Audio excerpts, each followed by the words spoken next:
Bonjour à tous, soyez bienvenus à notre paroisse invisible. Traçons sur le signe de la croix, car c'est Dieu qui nous rassemble, au nom du Père, du Fils et du Saint-Esprit. Amen. Prions pour nos frères et sœurs malades. Prions pour les soignants et tous ceux qui œuvrent pour le bien commun. Prions pour ceux qui en angoissent la solitude, que l'Esprit Saint vienne les visiter.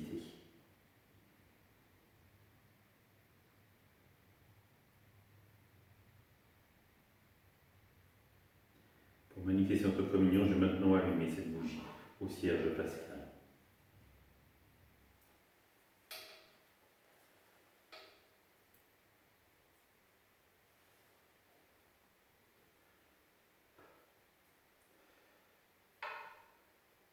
Dans l'évangile de Matthieu.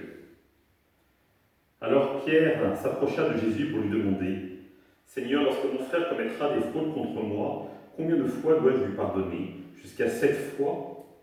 Jésus lui répondit « Je ne te dis pas jusqu'à 7 fois, jusqu'à 70 fois 7 fois. » Ainsi le royaume des dieux est comparable à un roi qui voulut régler ses comptes avec ses serviteurs. Il commençait quand on lui amena quelqu'un qui lui devait 10 000 talents, c'est-à-dire 60 millions de pièces d'argent. Comme cet homme n'avait pas de quoi rembourser, le maître ordonna de le vendre avec sa femme, ses enfants et tous ses biens, en remboursement de sa dette. Alors tombant à ses pieds, le serviteur demeurait prosterné et disait « Prends patience envers moi, je te rembourserai tout. » Saisi de compassion, le maître de ce serviteur le laissa partir et lui remit sa dette. Mais en sortant, ce serviteur trouva un de ses compagnons qui lui devait 100 pièces d'argent. Il se jeta sur lui pour l'étrangler en disant « Rembourse ta dette. » Alors tombant à ses pieds, son compagnon le suppliait « Prends patience envers moi, et je te rembourserai. »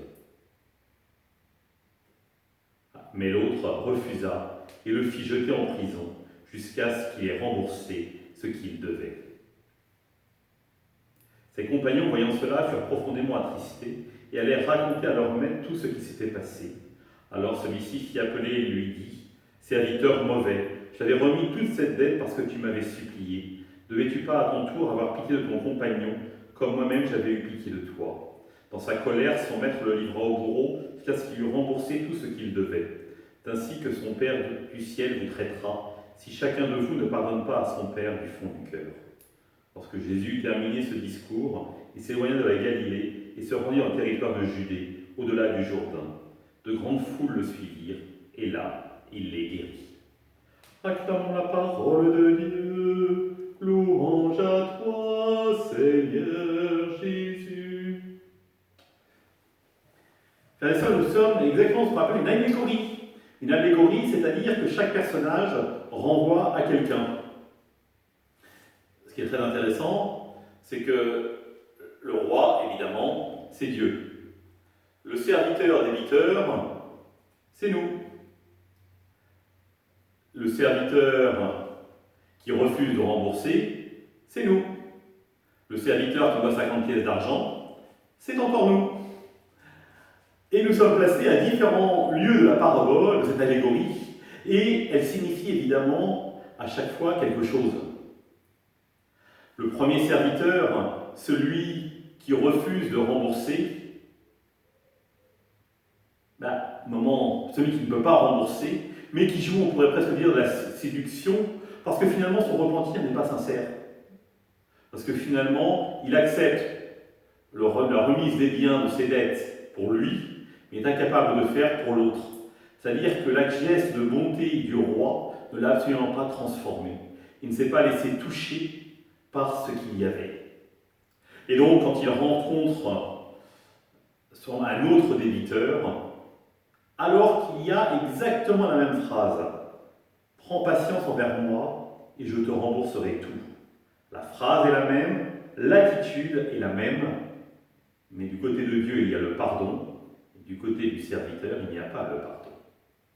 Et donc, cela nous invite finalement à nous dire, nous avons une dette immense envers Dieu, la dette de la vie, la dette de notre nouvelle vie.